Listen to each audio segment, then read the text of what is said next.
J'ai découvert que mon mari avait inscrit sa maîtresse comme bénéficiaire de notre assurance vie. En secret, j'ai compris que ma vie était au château de cartes bâti sur un marécage quand j'ai vu son nom apparaître en lettres capitales sur ce document officiel, à la place de la mienne. Ce n'était pas seulement une trahison, c'était une condamnation à mort déguisée en prévoyance financière. Si vous écoutez ce récit, c'est peut-être que vous cherchez une vérité que personne ne veut vous avouer, alors prenez le temps de vous abonner, de like ou de partager cet aveu, car ce que je vais dévoiler ici risque de vous hanter autant que moi. Et j'ai besoin de savoir que je ne suis pas seule à porter ce poids.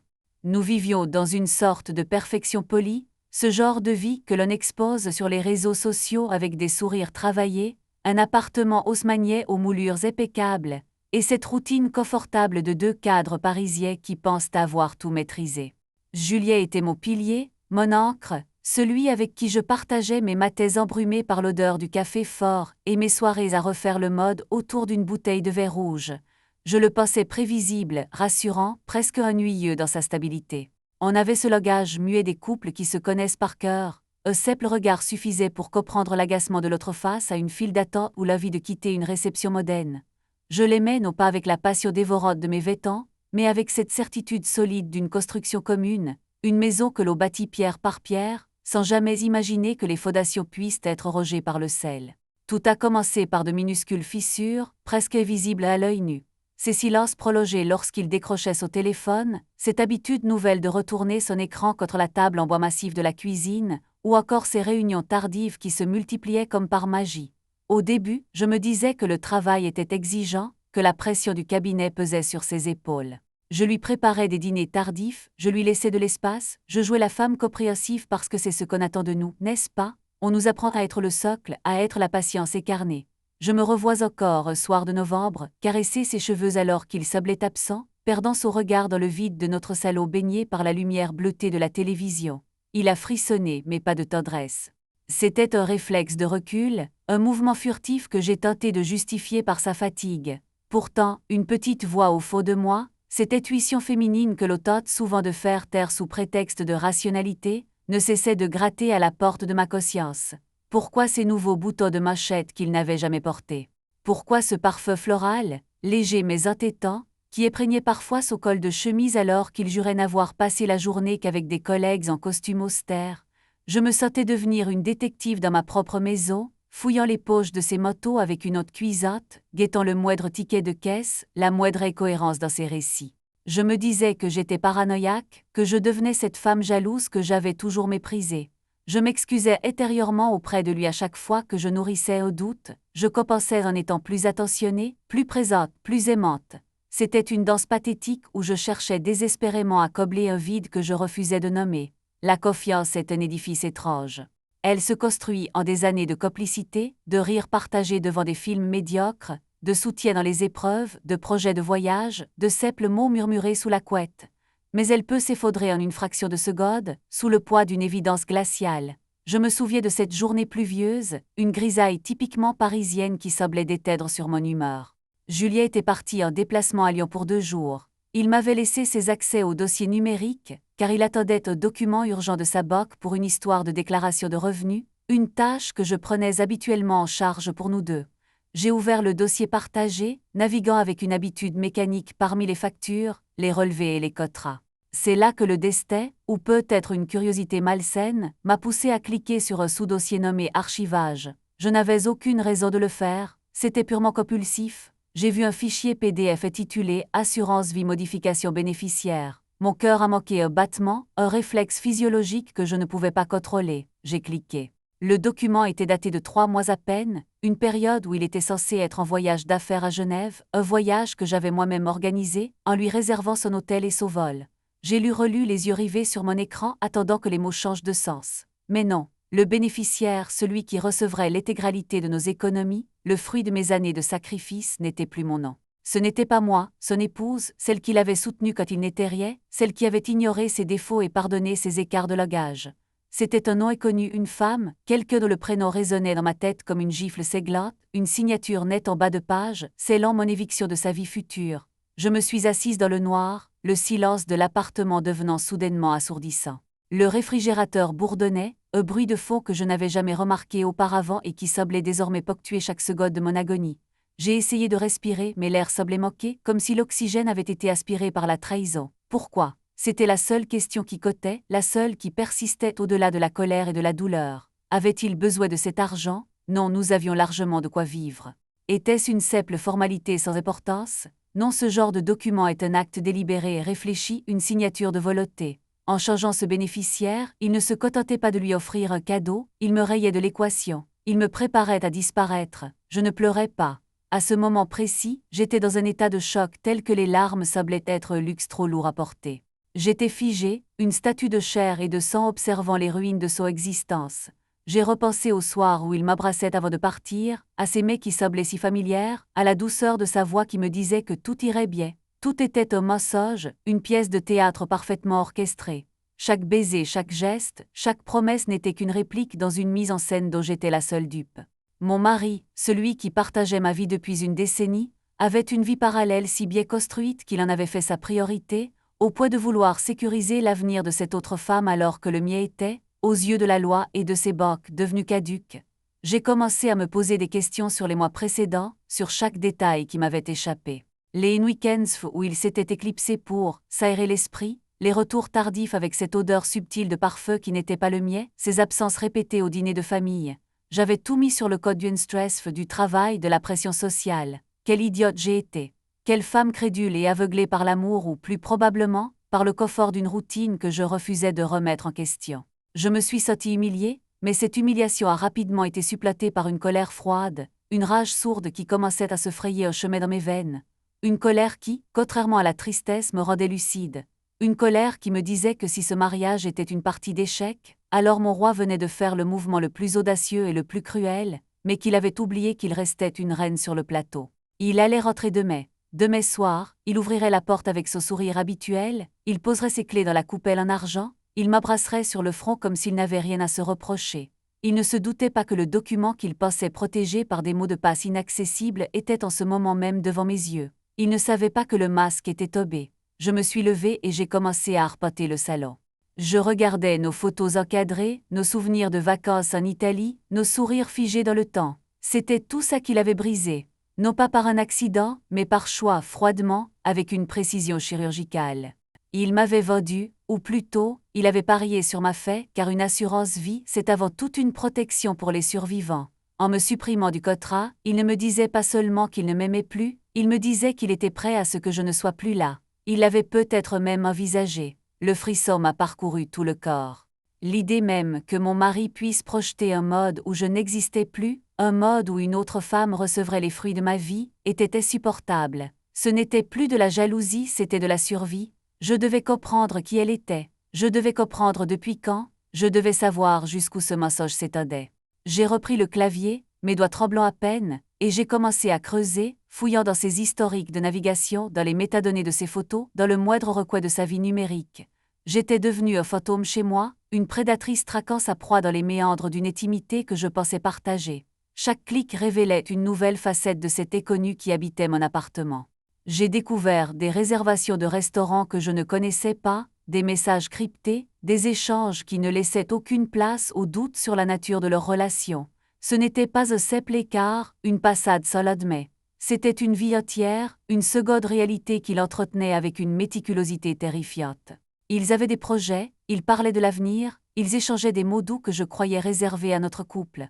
Et le plus glaçant dans tout ça, c'était la facilité avec laquelle il naviguait entre ces deux modes, jouant le rôle du mari aimant le jour et celui de l'amant passionné la nuit. Je me suis arrêtée un instant pour regarder par la fenêtre. La pluie tombait sur les toits de Paris, brouillant les lumières de la ville. Le mode continuait de tourner, ignorant que dans cet appartement, une vie était en train de s'effondrer. Je me suis demandé si je devais le confronter dès son retour. Si je devais crier, pleurer, exiger des explications. Mais non, ce serait trop facile. Ce serait lui donner l'avantage de la défense, lui permettre de manipuler la situation, de trouver des excuses, de nier l'évidence comme il l'avait fait depuis des mois. Non, je devais jouer le jeu. Je devais rester cette épouse dévouée qu'il pensait avoir cadenassée dans son ignorance, au moins pour un temps. Il fallait que je comprenne la pleure de la toile qu'il avait tissée autour de nous. Plus je lisais, plus le sentiment d'étrangeté grandissait. Est-ce que j'avais jamais vraiment connu cet homme? Était-il toujours ce monstre? ou était-ce moi qui avais projeté sur lui une image qui n'avait jamais existé? Le doute, cette lame à double tranchant, commençait à entamer ma propre perception de ma vie passée. Tous ces moments que je pensais sincères étaient-ils tétés de cette même duplicité? J'ai senti une immense fatigue m'envahir. La vérité n'est pas toujours libératrice. Parfois, elle est une lourde chape de plomb qui vous écrase, vous empêchant de retrouver le sommeil, vous condamnant à ressasser chaque détail, chaque regard, chaque mot. Je suis allée me préparer un thé, un geste machinal, comme pour ramener un peu de normalité dans ce chaos. Mais l'eau chaude et la vapeur n'ont rien changé à la sensation de froid qui émanait de mes entrailles. Demain, tout allait changer. Demain, je serais face à lui, face à cette trahison, et je devrais décider du prix à payer. Je n'avais aucune idée de la tournure que prendraient les choses. J'étais seule face à ce secret, seule face à cet homme que je ne reconnaissais plus. J'ai posé ma tasse sur la table et je me suis dirigée vers notre chambre. En passant devant le miroir du couloir, je me suis arrêtée un instant pour regarder mon reflet. J'avais les traits tirés, les yeux rougis, mais dans mon regard, il y avait quelque chose de nouveau. Une détermination farouche, une volonté de fer qui ne m'avait jamais habité. Je ne suis pas une victime. Je refuse de me laisser définir par son acte de lâcheté. Si cette histoire devait finir, ce serait selon mes termes. J'ai été la lumière, laissant l'appartement plongé dans l'obscurité, une obscurité qui me semblait désormais moins effrayante que la lumière du jour qui allait se lever. Je me suis glissée dans le lit dans cette place qui était la mienne, mais qui ne me semblait plus être un refuge. J'ai fermé les yeux, tentant de calmer les battements erratiques de mon cœur, mais les images de ce document, ces mots bénéficiaires et son nom étranger à ma vie revenaient en boucle comme un disque rayé. Quelle était la suite? Que ferait-il demain quand il verrait dans mes yeux, non plus l'amour et la confiance, mais une vérité qu'il pensait avoir enterrée pour toujours? J'avais peur, certes, mais c'était une peur constructive, celle qui pousse à l'action. Je savais que je devais rester calme, que je devais être plus rusée que lui. J'ai repensé à notre vie, à ce que nous avions construit, et je me suis sentie envahie par un immense sentiment de gâchis. Tant d'années, tant d'énergie pour en arriver là. Mais il n'y avait plus de retour en arrière possible. Le voile était déchiré. Il ne me restait plus qu'à affronter le vide. J'ai passé le reste de la nuit à fixer le plafond, écoutant le moindre craquement du parquet, le moindre bruit de la rue. Chaque son me rappelait que ma vie était devenue un champ de bataille. Je ne savais pas ce que demain me réservait, mais une chose était certaine, je ne serais plus jamais la femme que j'étais avant de découvrir ce document. Cette femme est morte hier soir, à l'instant précis où j'ai compris la nature exacte de sa trahison. Ce qui allait suivre, ce serait une nouvelle version de moi, une femme qui sait ce qu'elle veut et qui surtout sait ce qu'elle refuse de subir. Le matin a fini par arriver, une aube blafarde qui filtrait à travers les rideaux. Je me suis levée, j'ai pris une douche brûlante, essayant de laver cette sensation de saleté qui me collait à la peau. Je me suis habillée avec soin, j'ai mis un peu de rouge à lèvres, une armure nécessaire pour affronter ce qui allait se passer. J'ai bu mon café en silence, observant la rue qui s'animait, les gens qui partaient travailler, ignorant de ma détresse. C'était surréaliste, cette idée que la vie continue alors que la mienne venait de s'arrêter net. J'ai entendu le bruit de la clé dans la serrure. Il était là plus tôt que prévu. Mon cœur a fait un bond, mais je me suis forcée à rester immobile, le calme plat. Il est entré, posant son sac de voyage sur la console, sa silhouette se découpant contre la lumière de l'entrée. Il avait ce sourire qu'il utilisait pour désarmer mes soupçons. « Chérie, je suis rentrée », a-t-il lancé d'une voix qui se voulait rassurante. J'ai tourné la tête lentement, le regardant droit dans les yeux, cherchant le moindre signe de culpabilité. Il s'est approché pour m'embrasser, mais j'ai esquivé un mouvement imperceptible, presque naturel. Il s'est arrêté, une lueur de surprise traversant son visage. « Tout va bien ?» a-t-il demandé, sa voix têtée d'une inquiétude jouée. Je n'ai pas répondu tout de suite. J'ai juste continué à le regarder, le laissant se débattre avec son malaise. C'est là que j'ai compris. Ce n'était pas juste une question de sécurité financière, c'était une question de pouvoir. Il pensait m'avoir acheté avec son confort, avec sa présence, avec son amour factice. Il ne réalisait pas que, dans sa volonté de tout contrôler, il avait laissé une faille si évidente qu'elle en devenait insultante. Je me suis levée, je me suis approchée de lui, le silence devenant si dense qu'on aurait pu entendre une épingle tomber. J'ai posé ma main sur son épaule, sentant la tension dans ses muscles. « Il faut qu'on parle, Juliet », ai-je murmuré, ma voix étant à peine plus que souffle. Son regard a changé instantanément. L'inquiétude a laissé place à une vigilance froide. Il savait que quelque chose avait changé. Il ne savait pas encore quoi, mais il savait que le jeu était fini. J'ai vu dans ses yeux la peur, non pas de me perdre, mais d'être découvert. Et c'est à ce moment précis, dans ce silence lourd de conséquences, que j'ai su que j'avais gagné la première manche. Il m'a regardé pendant une éternité. Ce n'était pas le regard de mari qui s'inquiète pour sa femme, c'était celui de prédateur qui évalue les dégâts après une détonation imprévue. Il a lâché son sac. Le bruit mat du cuir sur le parquet a résonné comme un coup de feu. Je n'ai pas reculé. Je suis restée platée là, au centre de notre salon, dans cet espace qui, 24 heures plus tôt, était encore le théâtre de notre confort bourgeois. Désormais chaque objet, chaque moulure, chaque tableau semblait m'observer avec une ironie cruelle. Juliet a passé une main nerveuse dans ses cheveux, un tic qu'il avait quand il tentait de gagner du temps pour construire son prochain mensonge. « On va s'asseoir », a-t-il finalement dit, sa voix perdant ce ton mélodieux et posé qu'il réservait à ses jours de grande forme. Il a désigné le canapé, ce grand canapé en velours gris où nous avions passé tant d'heures, où nous avions construit nos projets, où j'avais si souvent cherché le réconfort contre son épaule. Je ne m'y suis pas assise. Je suis restée debout, mes pieds ancrés dans le sol, dominant la pièce, dominant surtout ce sentiment d'infériorité qu'il avait si habilement cultivé chez moi pendant des années. Non, Juliet, je préfère rester debout.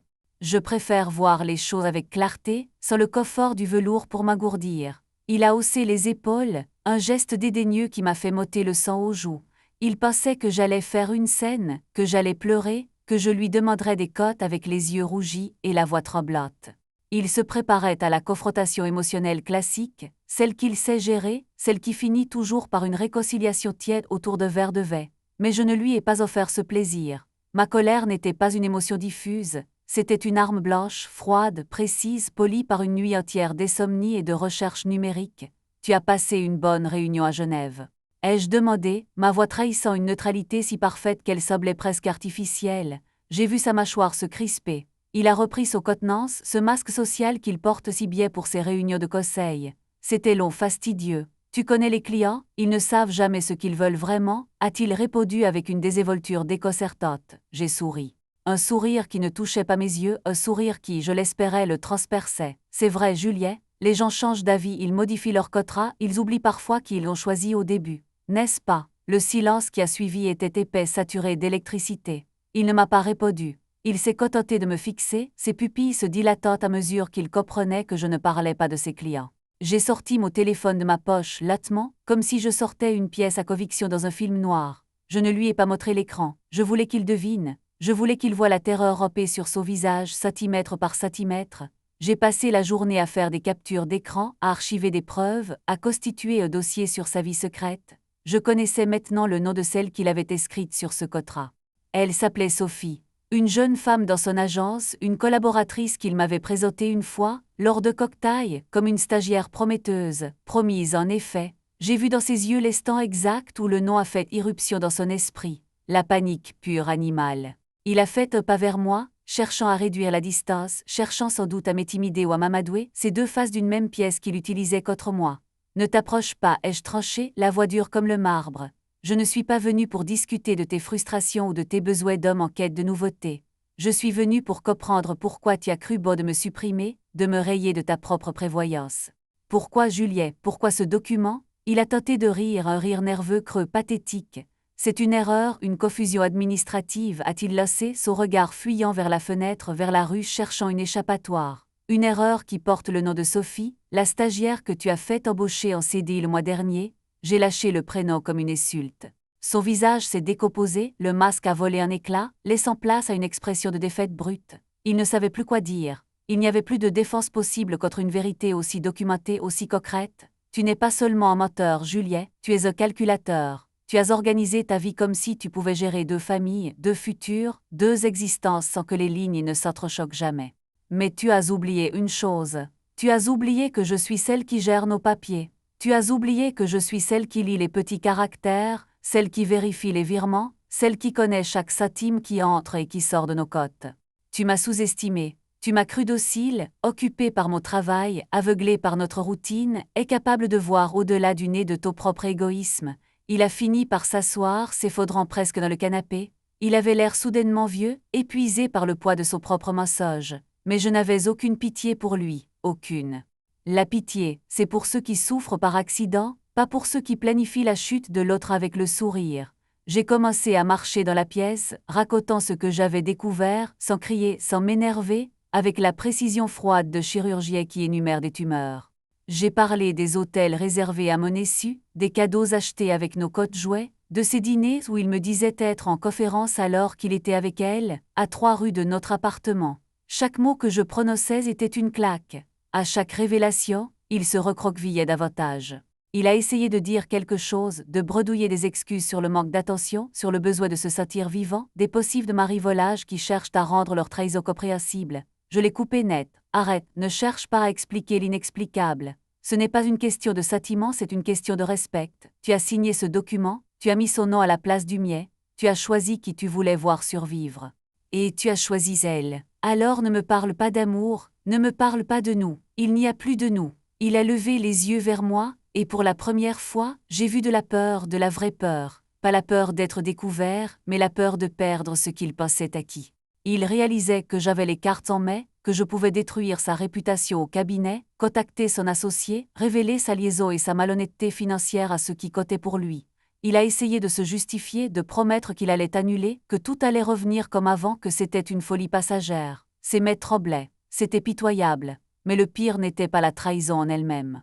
Le pire, c'était le mépris. Le mépris de croire que je ne m'en apercevrais jamais, que j'étais une ombre dans sa maison, une décoration de salaud qu'il pouvait déplacer au gré de ses envies. C'est ce mépris qui m'a rendu la rage nécessaire pour ne pas flasher. J'ai réalisé que je ne l'aimais pas tant que ça.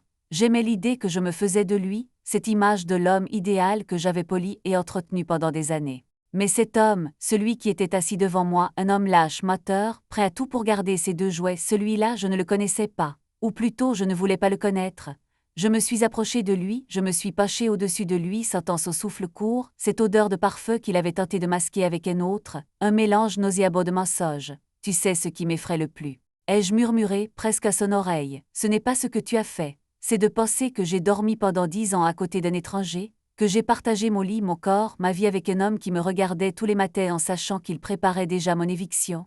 Il a voulu me toucher, attraper ma main, mais je l'ai repoussé avec une violence que je ne me soupçonnais pas. Ne m'approche pas, ne pose jamais plus tes mains sur moi. C'est fini, Juliet, pas seulement le mariage. Tout, je vais récupérer ce qui m'appartient, je vais vider ce que tu as sali, et je vais m'assurer que Sophie sache exactement quel genre d'homme elle a choisi pour remplacer l'épouse légitime. Et là, ses yeux ont basculé. Ce n'était plus de la panique, c'était de la rage. Une rage glacée, sobre, que je n'avais jamais vue auparavant. Il s'est levé debout, son visage se transformant.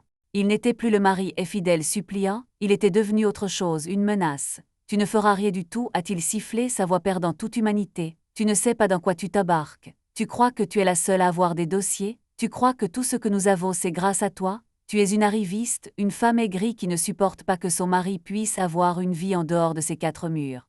Si tu tentes quoi que ce soit, je te détruis. Je te ferai passer pour ce que tu es réellement, une femme instable, paranoïaque qui évoque des histoires pour se venger. J'ai senti un froid polaire m'envahir, c'était donc ça. Il ne se contentait pas de me tromper. Il avait déjà préparé mon élimination sociale, mon effacement total au cas où je découvrirais le pot aux roses. J'avais affaire à un prédateur bien plus dangereux que je ne l'avais imaginé. Chaque mot qu'il prononçait confirmait que je n'étais pas seulement une femme trompée, mais une cible qu'il avait minutieusement préparée à être neutralisée. Je n'ai pas reculé. La peur avait disparu, remplacée par une lucidité cristalline. Je savais ce que je devais faire. Je savais que je ne pouvais pas jouer selon ses règles, parce que ces règles incluaient ma destruction. Il fallait que je sorte de cet appartement, que je prenne de la distance, que je me protège. J'ai attrapé mon sac à main, le mouvement net calculé. Tu peux essayer, Juliet. Mais tu as oublié une règle fondamentale de notre couple. C'est moi qui gérais tous les accès, tous les mots de passe, toute la paperasse depuis 10 ans. Tu as peut-être une vie secrète, mais j'ai la trace de chaque euro, de chaque email, de chaque déplacement. Tu as joué avec le feu, tu vas te brûler avec. Je me suis dirigée vers la porte d'entrée, mes talons claquant sur le parquet avec une précision métronomique. Il a fait un pas vers moi, comme pour me retenir, mais il s'est ravisé. Il savait que si je franchissais cette porte, c'était définitif. Il savait que ma détermination était totale, sans retour possible. Avant d'ouvrir, je me suis retournée une dernière fois pour le regarder. Il était là, debout au milieu du salon, entouré de notre vie passée, l'air perdu, seul, confronté à l'abîme qu'il avait lui-même creusé. Tu pensais que j'étais au socle, Juliet, j'étais ta cage, et tu viens d'ouvrir la porte.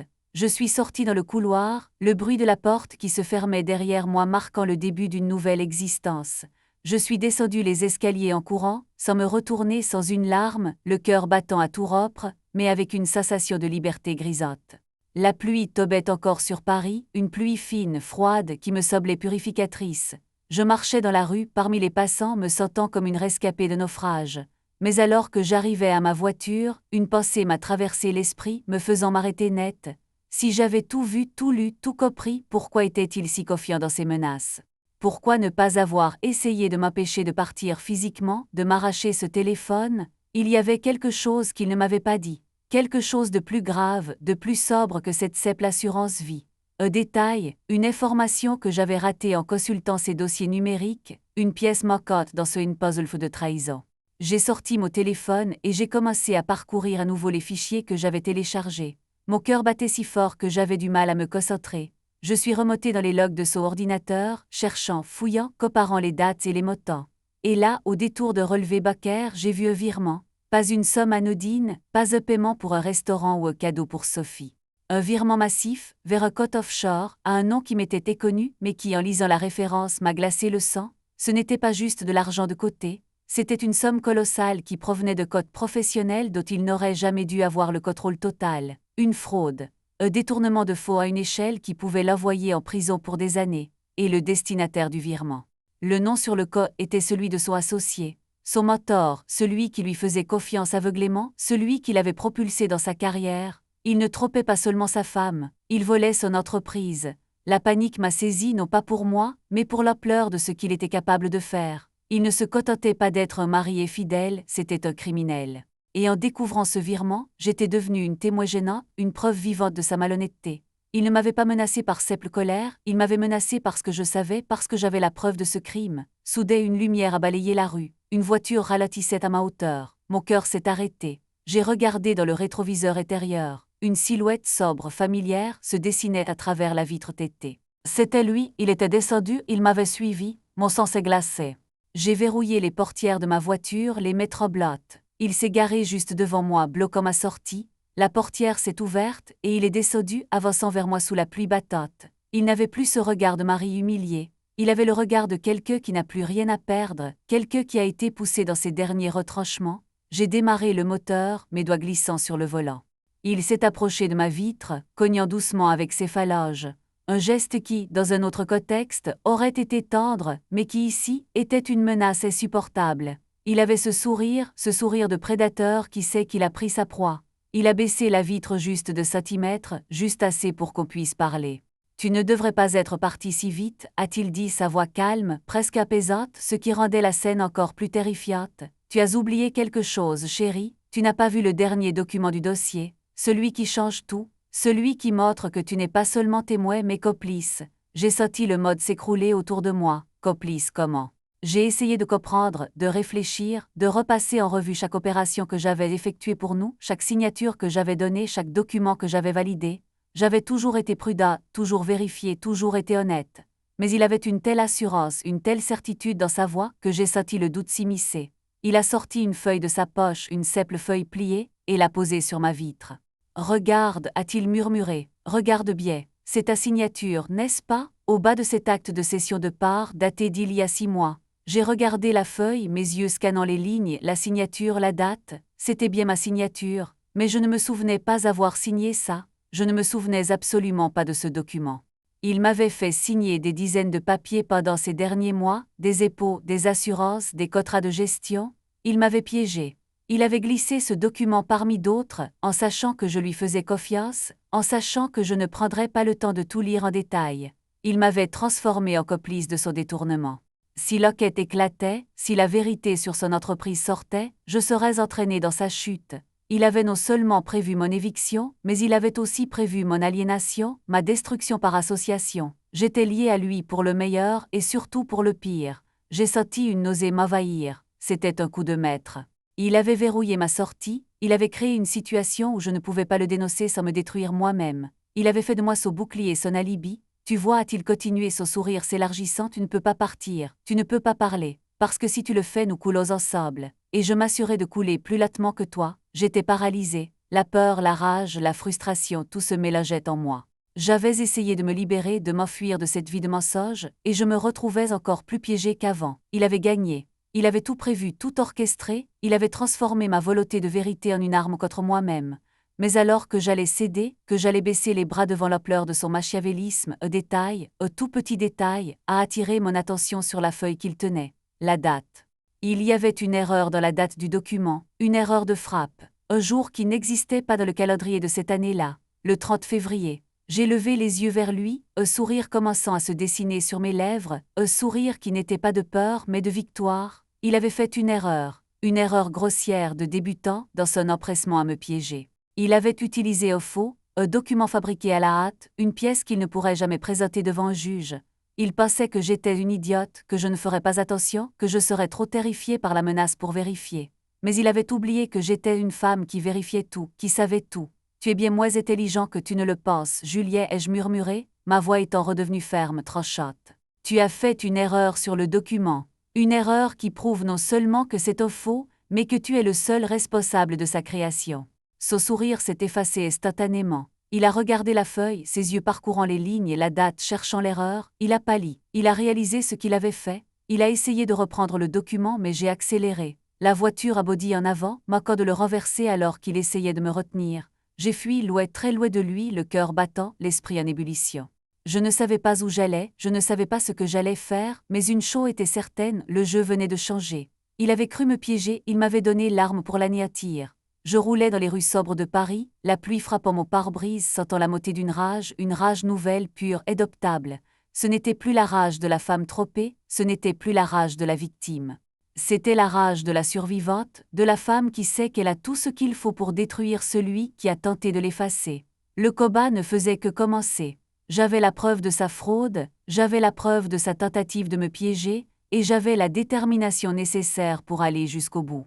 Il ne savait pas encore ce qu'il attendait, il ne savait pas encore que j'avais déjà contacté, dans un élan de précaution, un avocat spécialisé dans les divorces complexes, celui-là même que j'avais vu en secret il y a 2 semaines, au cas où. Il ne savait pas qu'à cet instant précis, mon ordinateur, resté allumé chez moi, était en train d'envoyer, via une connexion sécurisée, une sauvegarde de tous ses fichiers, de tous ses messages à un serveur distant, inaccessible pour lui. J'ai regardé dans le rétroviseur, il n'était plus là. Il avait sans doute renoncé, espérant que je ne réaliserais pas tout de suite ce que cela signifiait, que je ne comprendrais pas l'ampleur de sa erreur. Il avait tort, il avait tout faux. Je me suis garé devant chez mon avocat, le seul lieu sûr, le seul endroit où je pouvais en fait poser mon fardeau. Je suis sorti de la voiture, trempée par la pluie tremblante mais vivante. J'ai regardé le bâtiment, les lumières tamisées, et j'ai su que demain tout allait être différent. Mais alors que j'allais sonner un bruit, un cliquetis, un bruit métallique m'a fait sursauter. Un bruit qui provenait de ma voiture. Un bruit qui n'aurait jamais dû être là, un bruit de métal contre métal, un bruit qui ressemblait à une amorce. Le souffle coupé, j'ai regardé sous ma voiture. Une ombre, un petit objet fixé, quelque chose qui clignotait faiblement dans l'obscurité juste sous mon siège conducteur. Un traceur, ou pire. Mon sang s'est glacé une fois de plus. Il ne s'était pas contenté de me poursuivre. Il avait anticipé ma fuite. Il avait installé quelque chose sur ma voiture avant même que je ne parte de l'appartement, alors que j'étais dans la douche, ou peut-être juste après mon départ. La panique cette fois était totale. J'étais piégé, observé, peut-être même en danger de mort. Il n'était pas seulement un menteur, il était prêt à tout pour garder son secret, même à me faire disparaître. Je suis resté là, pétrifié devant l'entrée de l'avocat, le bruit du cliquetis devenant de plus en plus rapide, comme un compte à rebours. J'ai réalisé que je n'avais pas gagné la manche. Je n'avais fait qu'entrer dans une partie beaucoup plus dangereuse, une partie où ma vie, pas seulement mon mariage, était en jeu. J'ai regardé le téléphone dans ma main, le numéro de l'avocat en attente, le doigt tremblant sur le bouton d'appel. J'avais le choix, appeler à l'aide, prendre le risque que Julien intervienne, ou partir, m'enfuir encore sans savoir si je serais en sécurité, sans savoir ce qui m'attendait au prochain virage. Et alors le téléphone a vibré dans ma main, un message, un simple message de son numéro. Tu as fait une erreur, chérie, tu n'as pas vérifié ce qu'il y avait sous ton siège avant de partir, et maintenant il est trop tard. Un rire glacé a résonné dans ma tête, ce n'était pas un rire de fou, c'était un rire de triomphe, j'étais dans les passes, totalement, irrémédiablement dans les passes, je n'avais plus d'issue, plus de solution, plus d'espoir.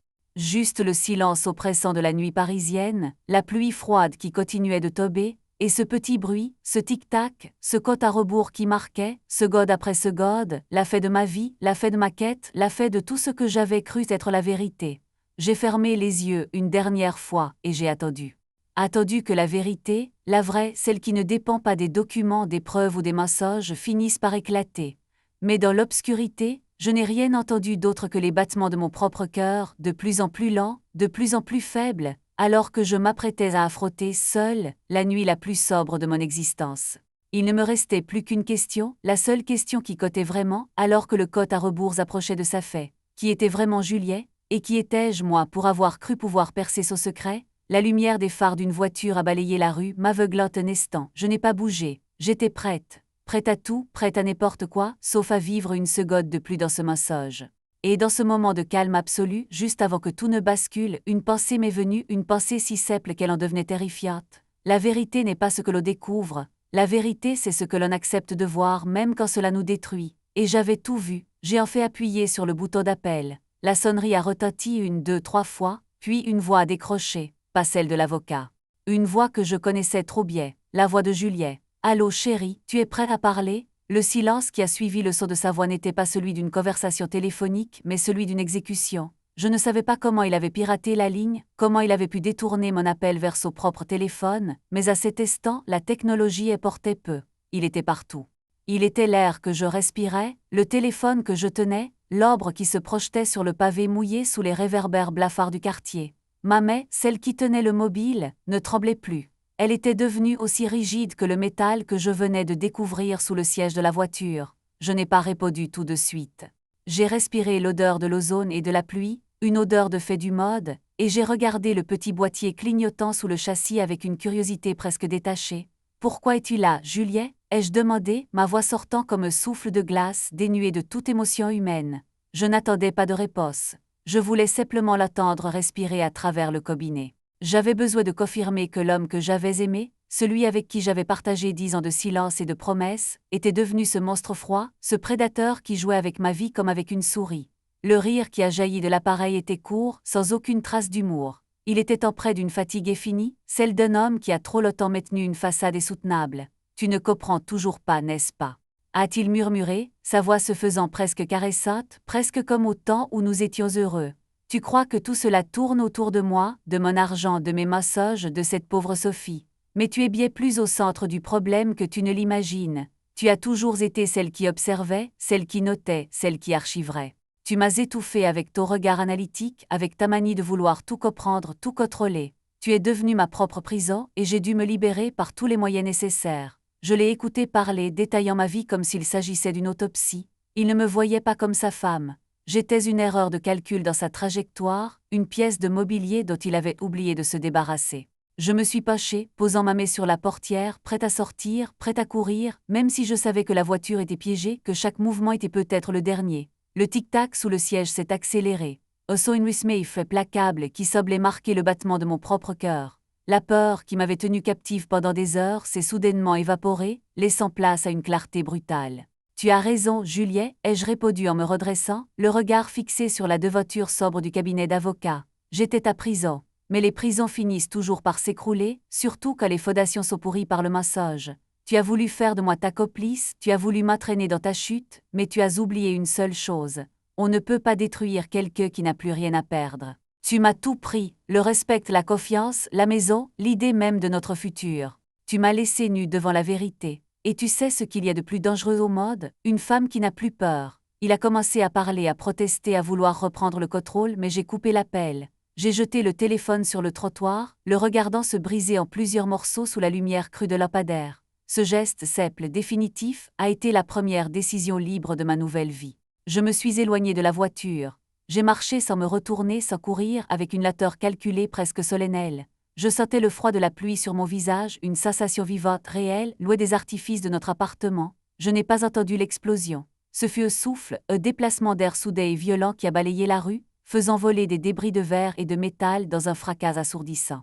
La déflagration a été les réverbères, plongeant le quartier dans une obscurité profonde, à peine troublée par le reflet orangé des flammes naissantes sur le pavé humide.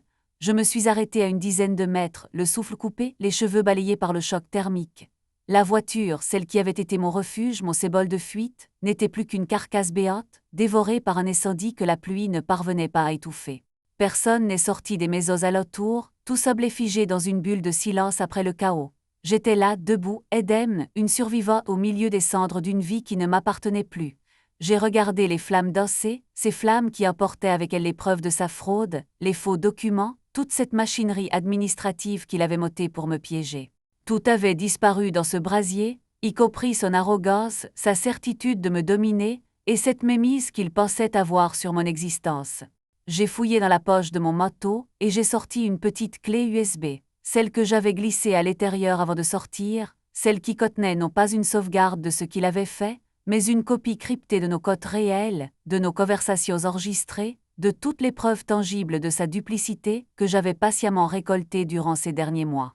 Il pensait m'avoir piégé, il pensait avoir tout effacé, mais il avait sous-estimé ma capacité à anticiper. Il m'avait traitée comme une simple observatrice alors que j'étais l'architecte de ma propre libération. Je ne suis pas retournée vers le brasier. Je n'ai pas cherché à savoir s'il était là, quelque part dans l'ombre, à observer sa propre création. Je n'en avais plus besoin. Son sort était désormais entre les mains de la justice, avec les fichiers que j'allais transmettre dès l'aube, bien plus efficacement que simple témoignage. Je me suis remise à marcher. Paris s'étendait devant moi, immense et différent à une labyrinthe où je pouvais en fait disparaître. Ce n'était pas une fuite, c'était une émancipation. Je me suis sentie légère, d'une légèreté presque effrayante. J'avais perdu un mari, j'avais perdu mon confort, j'avais perdu ce sentiment de sécurité artificielle que je chérissais tant, mais j'avais gagné ma vie, la vraie vie, celle où les décisions sont miennes, où les erreurs sont les miennes, où le destin n'est pas dicté par le mépris ou les fidélités d'un homme. Je me suis arrêtée à une terrasse de café encore ouverte, dans un quartier calme, le visage ruisselant d'eau, les yeux fixés sur l'horizon et visibles derrière les toits d'ardoise. Le serveur m'a regardé avec une étrange compassion, sans poser de questions, comme s'il voyait en moi cette femme qui a tout laissé derrière elle. J'ai commandé un café brûlant amé. La chaleur du liquide m'a ramené à la réalité, à cette sensation de corps vivant, de chair et de sang. Chaque gorgée était une victoire contre le froid, contre le traumatisme, contre Juliet. Il n'était plus que souvenir louetais, une ombre qui se dissipait avec la fumée de l'incendie. Il pensait m'avoir détruite, m'avoir acculée au silence, mais il n'avait fait qu'ouvrir la porte vers mon propre horizon. Je me suis souvenu de nos débuts, de cette promesse de bonheur qui semblait inébranlable. J'ai réalisé, avec une tristesse sans amertume, que cet homme n'avait jamais vraiment existé. C'était une construction, un masque social, une projection de mes propres désirs de stabilité. L'homme qui avait piégé ma voiture, celui qui m'avait menacé au téléphone, était le seul vrai Juliet. Et je l'avais en fait vu, dans toute sa petitesse, dans toute sa cruauté. Le jour commençait à poindre, une lueur grisâtre et certaine, grignotant peu à peu la noirceur de la nuit parisienne. Les premières voitures commençaient à circuler, une mélodie urbaine, banale, rassurante. Je me suis levée, j'ai posé quelques pièces sur la table, et je suis partie. J'avais un long chemin devant moi, beaucoup de choses à reconstruire, des dossiers à traiter, des cotes à rendre, mais tout cela ne me faisait plus peur. Je marchais le long des quais, le fleuve était sobre, charriant les reflets de la ville qui s'éveillait. Je n'avais plus rien, pas même mon téléphone, pas même une adresse où rentrer. J'étais une femme sans passé, une page blanche. Pour la première fois depuis des années, je n'avais plus à vérifier les petits caractères, plus à anticiper les mensonges, plus à m'inquiéter de ce qui se passait dans le Hindosf de mon mari. J'ai hâté le pont, je me suis arrêtée au milieu, regardant l'eau couler en dessous. Le vent soufflait frais, emportant les dernières odeurs de suie et de peur. J'ai fermé les yeux, j'ai pris une expiration profonde, une expiration qui m'a empli les poumons d'un air pur, un air qui ne sentait pas le parfum de Sophie ni les mensonges de Juliet. Je me suis sentie vibrer. J'étais vivante, j'étais libre, et pour la toute première fois, j'étais en fait moi-même. J'ai ouvert les yeux sur le jour qui se levait, un jour neuf, un jour sans lui, un jour qui m'appartenait tout entier. J'ai fait un pas, puis un autre, vers le reste de ma vie, dans le silence de ce matin qui n'était plus une fin, mais un commencement.